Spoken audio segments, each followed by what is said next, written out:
You know, folks, we have been calling out Donald Trump and his corruption for the last 8 years, and it truly has been exhausting. I know we use the word gaslight a lot here on the channel, and I say all the time that I get so tired of using that word, but I also get really tired of being gaslit. And this has just been a constant back and forth over the years of us pointing out the obvious.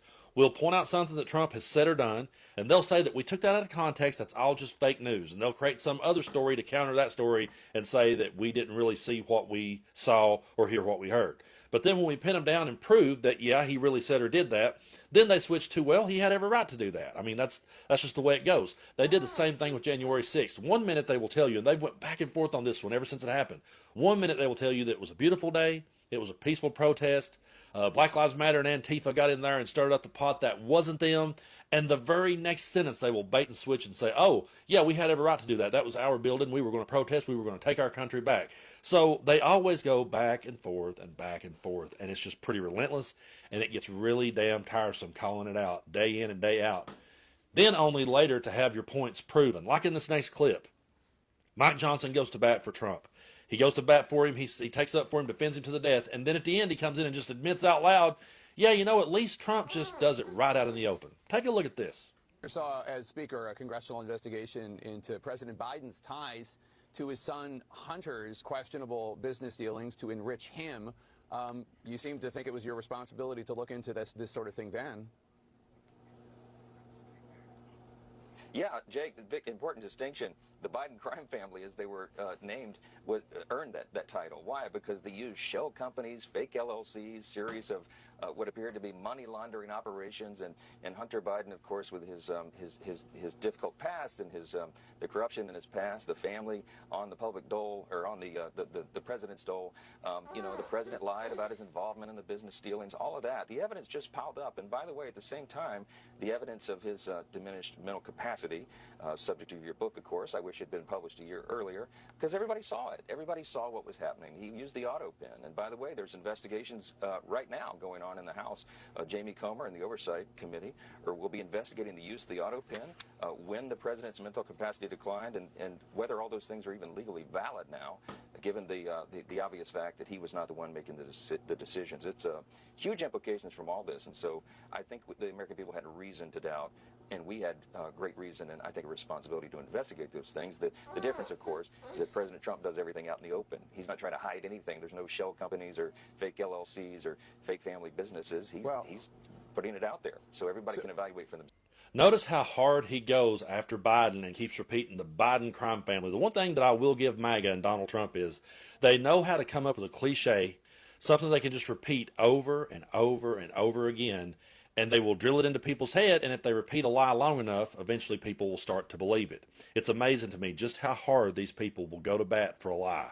But I'm sorry, what? Speaker of the House Mike Johnson just said that Donald Trump doesn't think that what Epstein did to these girls is a hoax. He would never do that because Donald Trump was an FBI informant tasked with taking Jeffrey Epstein down. Watch this. I'm not saying that what Epstein did is a hoax. It's a terrible, unspeakable evil. He believes that himself. When he first heard the rumor, he kicked him out of Mar-a-Lago. He was an FBI informant to try to take this stuff down. The president knows and has great sympathy for the women who have suffered these unspeakable harms. It's detestable to him. He and I have spoken about this as recently as 24 hours ago. This information is going to rock the world, and people are going to demand more details after this statement. Yes, it could explain why the two had a close relationship, but first and foremost, is anyone even going to believe it? Or is this just another way to distract from getting the information that the public and the victims deserve? As always, I want to hear what you think about all of this down below.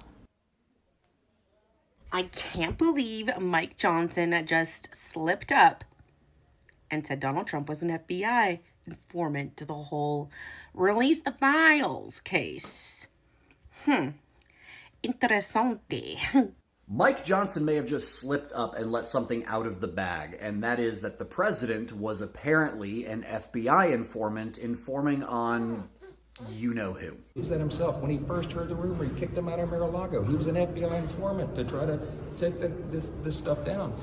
So CNN's Manu Raju was interviewing or speaking to Mike Johnson in the halls of Congress and was asking about Donald Trump calling this whole thing a hoax. And Johnson's response was, no, you're misconstruing him. He's not saying that it never happened. He's saying that blaming him is a hoax because he wasn't involved in it and he actually reported you-know-who about this. Chris Geidner, who's a lawyer over at Law Dork, actually made a really interesting connection from a New York Times article back in July. Because in the New York Times article, it talks a little bit about the alleged dispute over a piece of real estate property, and then it also talks about how Trump, allegedly kicked you-know-who out of Mar-a-Lago because of the fact that he had, stolen one of his employees. But the story didn't really connect the dots in any other way. And now, if it turns out that what Speaker Johnson is saying is true, and again, big grain of salt with that one, it seems possible that Trump reported him to the FBI for revenge.